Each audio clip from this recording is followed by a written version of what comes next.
Hey students, this video is in continuation with the previous video. All the links are in description box. 18C तक हमने कर लिया है, 18D देखिए.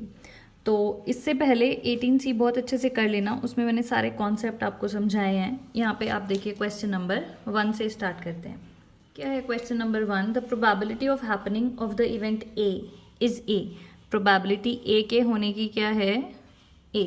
And that of B is B.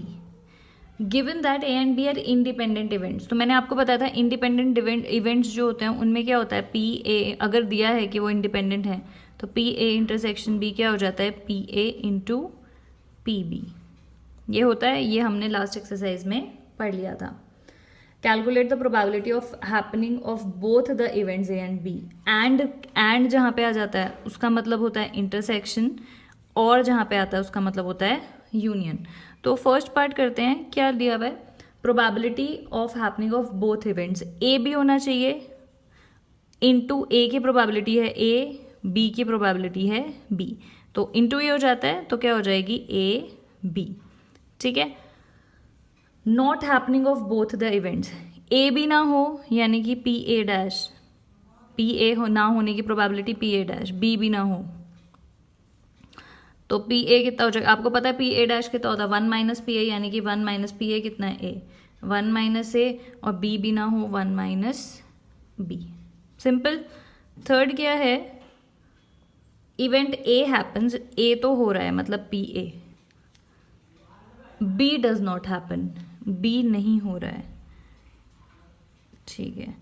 ए और P dash कितना हो जाएगा, 1 माइनस बी. ठीक है. फिर फोर्थ क्या है? Event B happens A does not. Same इसकी तरह बी नहीं हो रहा है, सॉरी बी हो रहा, क्या है, इवेंट बी हैपन्स, बी हो रहा है, ए नहीं हो रहा है. तो पी बी कितना होता है, बी. ये कितना है, 1 माइनस ए. फिर क्या है? Event B does not happen. सिर्फ बी का दिया हुआ है. इसका फिफ्थ पार्ट देखो, इवेंट बी दे रखा है, बस ए हो भी सकता है और नहीं भी. तो दोनों पार्ट्स लेंगे. बी डज नॉट हैपन लिखा है, श्योरिटी है कि बी नहीं हो रहा है. तो ए हो भी सकता है यानी कि पी ए. दोनों ही केस लेने पड़ेंगे और नहीं भी हो सकता मतलब पी ए डैश. समझ रहे हो? ए क्या है ना कि the event B does not happen. तो B does not happen, A हो भी सकता है, एक केस ये हो गया. ए नहीं भी हो सकता है, एक केस ये हो गया. तो कर देते हैं. इसका कितना हो जाएगा, 1 माइनस बी, पी ए है, प्लस ये कितना हो जाएगा, 1 माइनस बी, ये क्या है, 1 माइनस ए. 1 माइनस बी अगर कॉमन ले लूँ तो क्या आ जाएगा, ए. इसमें क्या आ जाएगा, प्लस 1 माइनस ए. ये कट गया, अंदर 1 मल्टीप्लाई करोगे तो 1 minus B is the answer. Simple सा था, फॉर्मूला बेस्ड क्वेश्चन है ये. तो सेकेंड क्वेश्चन देखो. Given that P A is equal to 0.4. P A की वैल्यू आपको दी है 0.4. पी बी आपको दिया है 0.7. पी ए इंटरसेक्शन बी आपको कितना दिया है, 0.2. फर्स्ट पार्ट है, फॉर्मूला लगना है. आपको पता है ये आपने लास्ट एक्सरसाइज में कर लिया. कंडीशनल प्रोबेबिलिटी है, पे ए स्ट्रोक बी क्या होता है, ए इंटरसेक्शन बी, और जो यहाँ पे होता है वो नीचे आता है, पी बी. लगा देते हैं. पी ए इंटरसेक्शन बी कितना दिया, डायरेक्ट वैल्यू. पी बी कितना दिया आपको, 0.7. तो वह कितना आ गया, तो कितना आ जाएगा, 2/7. P A stroke B.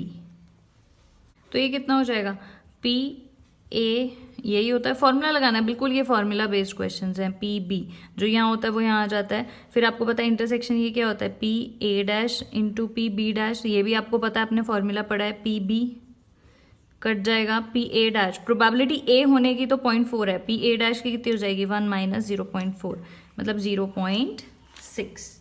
ठीक है. थर्ड पार्ट देखते हैं.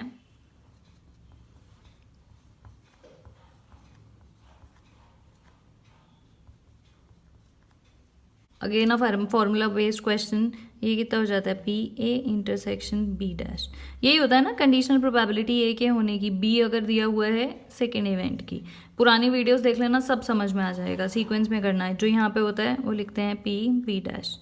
तो इसको भी हम क्या लिख सकते हैं, P A into P B dash upon P B dash. यही लिखते हैं कि नहीं, ये होता है, ये क्या हो जाता है, दिस इंटू दिस। तो पी ए की एक्चुअली कितना है 0.4, तो यही आ जाएगा आपका आंसर।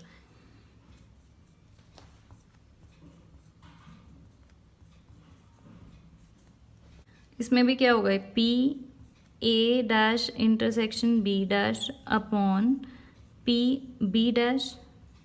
अब आपको ये पता है ये क्या होता है, पी आपको पता है इसका फॉर्मूला क्या है, मैंने आपको बोला भी था, याद कर लेना पुरानी वीडियोस में। P A dash intersection B dash क्या होता है, पी ए यूनियन बी का होल डैश, ठीक है, अपॉन पी बी डैश। तो ये क्या हो जाएगा 1 माइनस, इसको मैं कर सकता है ना 1 minus P A union B. अच्छा हमारे पास पी ए यूनियन बी तो है नहीं, तो कोई बात नहीं, निकाल देते हैं, यहाँ से निकाल देते हैं ना। क्या हो जाता है पी ए यूनियन बी, मैं निकाल रही हूँ उसको, पी ए यूनियन बी कितना हो जाता है, पी ए यानी कि 0.4 प्लस पी बी 0.7 माइनस इनका इंटरसेक्शन। कैलकुलेट करोगे कितना आएगा 0.4 0.7 1.1 में से 0.2 गया, कितना आ जाएगा 0.9। इसको कैलकुलेट करके कितना आएगा ये 0.9। उसको यहाँ रख देते हैं, ठीक है, यहाँ रख देते हैं और आपकी वैल्यू आ जाएगी, आंसर आ जाएगा। तो ये आ गया 1 minus 0.9 upon P B dash. P B ये है 0.7, इसको 1 में से माइनस करोगे 0.3। ये तो अब सब कुछ आ गया होगा, बिल्कुल फॉर्मूला बेस्ड क्वेश्चन है, इनका कोई टेंशन नहीं लेनी है। 1 में से 0.9 गया 0.1 अपॉन 0.3, तो आंसर कितना आ गया 1/3, ठीक है। तो नेक्स्ट क्वेश्चन देखो, question number 3। Given that P A is equal to 0.8, P B is equal to 0.7, P C आपका है 0.6, P A stroke B 0.8, P C stroke B 0.7, P A union intersection C 0.48। Determine whether A and B are independent. First part है A और be independent है या नहीं। Independent prove करने के लिए हमने 3 केसेस पढ़े थे, पी ए इंटरसेक्शन बी क्या हो जाए P A into P B के, दूसरा पी ए स्ट्रोक बी किसके इक्वल हो जाए पी ए के, तीसरा पी बी स्ट्रोक ए किसके इक्वल हो जाए पी बी के। कोई भी चूज कर लो इसमें से, देख लेते हैं। इंटरसेक्ट ये तो दिया नहीं है, हमें ये दिया है, तो ये वाला पार्ट अगर हम देखेंगे तो पी ए स्ट्रोक बी कितना दिया है 0.8, पी ए बी कितना दिया है 0.8। तो हम लिखेंगे कि since P A stroke B is equal to P A, तो हम क्या बोलेंगे, यस जो फर्स्ट पार्ट है वो क्या है, A and B are independent, ठीक है, A and B are independent because this condition is true. इन तीनों में से हम कोई भी कंडीशन यूज कर सकते हैं as a test for independent events. Next part है A and C are independent. तो ए और सी में देखते हैं, ए और सी में आपको ये गिवन है, तो ये वाला टेस्ट कर देते हैं। उसके लिए ये वाला क्या हो जाएगा, पी ए इंटरसेक्शन सी कितना गिवन है 0.48, तो पी ए आपका है 0.8 और पी सी है 0.6। 0.8 इंटू 0.6 मल्टीप्लाई कर देना, यही टेस्ट कर रहे हैं। मल्टीप्लाई कर दोगे तो P A into P C कितना आ जाएगा 0.48 ही आ जाएगा, दोनों इक्वल हैं। P A intersection C is equal to P A into P C, ये वाला टेस्ट किया तो ये भी क्या आ गया, सेकेंड पार्ट भी क्या होगा, A and C are independent. अब बी और सी के लिए देखते हैं, तो बी और सी के लिए क्या गिवन है, ये आपको गिवन है 0.7, तो ये किसके इक्वल आना चाहिए आपका, पी सी के। तो पी सी क्या है 0.6, क्योंकि पी ये नॉट इक्वल टू ये आया है, तो हम क्या बोलेंगे, B and C are not independent, they are not independent, ठीक है। उन तीनों में से कोई भी टेस्ट आप यूज कर सकते हैं इंडिपेंडेंट इवेंट शो करने के लिए। नेक्स्ट क्वेश्चन देखते हैं, क्वेश्चन नंबर 4। स्टार्टिंग के सारे क्वेश्चंस फॉर्मूला बेस्ड हैं। Given that C and D are independent, अगर सी और डी इंडिपेंडेंट होते हैं इसका मतलब ये होता है, यही कंडीशन है, ये हमने लास्ट एक्सरसाइज में हम पढ़ चुके हैं। अगर कोई भी 2 इवेंट्स इंडिपेंडेंट है तो वो ये इस चीज़ को फुलफिल करेंगे। तो अब देखते हैं क्या है, दिया हुआ है C and D are independent, P C stroke D आपको दिया है 2/3, ये आपको दिया है 1/3। फर्स्ट पार्ट में आपको निकालना है पी सी। ओके, तो पी सी स्ट्रोक डी कितना होगा, पी सी फॉर्मूला लगाते हैं C intersection D upon P, जो यहाँ होता है वो लगाते हैं पी डी। वैल्यूज़ रख देते हैं, इसकी 2/3 दे रखी है, इंटरसेक्शन की 1/3 दे रखी है, और इसकी अच्छा इससे हम डी निकाल देंगे। चलो ये हम सेकंड पार्ट कर देते हैं, पहले हम डी निकाल देते हैं। तो पी डी कितना आ जाएगा 1/3 2/3, इसके नीचे से जाएगा, कैलकुलेशन है तो पी डी की वैल्यू कितनी आ गई, हाफ। अब निकालते हैं पी सी। फर्स्ट पार्ट कर देते हैं हम पी सी। तो पी सी निकालने के लिए हम क्या करेंगे, हमें पता है ये कंडीशन है तो यही लगा देते हैं, P C intersection D, P C into P D.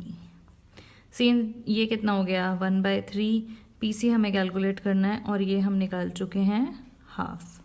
ये इधर चला जाएगा 2/3 इज इक्वल टू, फर्स्ट का पार्ट का आंसर क्या आ जाएगा 2/3।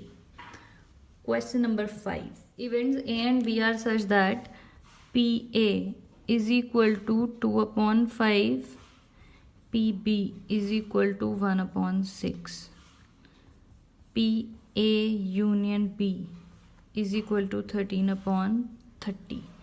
पहले शो करना है A and B are neither mutually exclusive nor independent. तो पहले मैं म्यूचुअली एक्सक्लूसिव की बात करती हूँ। म्यूचुअली एक्सक्लूसिव में हमने क्या पढ़ा था फर्स्ट एक्सरसाइज में, कि आपको पी ए यूनियन बी किसके इक्वल होता है, P A plus P B के। ठीक है, तो क्या होगा, P A plus P B निकाल के देखते हैं, P A plus P B निकाल देते हैं। पी ए कितना है 2/5, पी बी है 1/6, 30 12 प्लस 5 कितना आ गया 17/30, जो कि इक्वल नहीं है पी ए यूनियन बी के।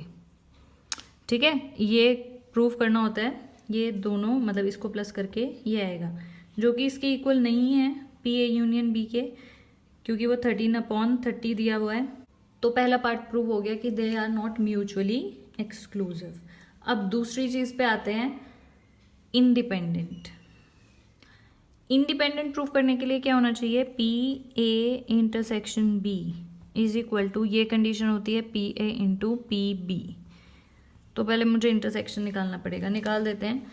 पी ए इंटरसेक्शन बी क्या हो जाता है, मतलब पी ए यूनियन बी क्या होता है, P A plus P B minus P A intersection B. तो इंटरसेक्शन को इधर ले आओ, यूनियन को उधर, तो उसका फॉर्मूला क्या बन जाएगा, P A plus P B minus P A union B. कुछ नहीं किया, वही फॉर्मूला है जो आपको याद है, वो यूनियन इधर था, इधर आके प्लस हो जाएगा, ये इधर माइनस, वही पी ए आपको दिया है 2/5, पी बी 1/6, ये कितना है 13/30। इन दोनों को ऐड किया था अभी क्या आया था, ये माइनस ये 17 में से 13 गए 4/30, तो ये आ गया 2/15। ठीक है, तो हमारा इंटरसेक्शन की वैल्यू कितनी आ गई 2/15। ये हमने निकाल दिया। अब P A into P B करते हैं। ठीक है, तो P A into P B कितना हो जाएगा, पी ए है 2/5, पी बी है 1/6, मल्टीप्लाई करोगे 2/30, which is not equal to P A intersection B. तो जब ये नॉट इक्वल टू आ गया तो हम क्या बोलेंगे, A and B are not independent. और इससे पहले प्रूफ किया कि वो म्यूचुअली एक्सक्लूसिव भी नहीं है। यही करना था इस क्वेश्चन में। ठीक है, तो that is it for this video. Stay connected for other questions of this exercise and other syllabus as well. Thank you so much for watching.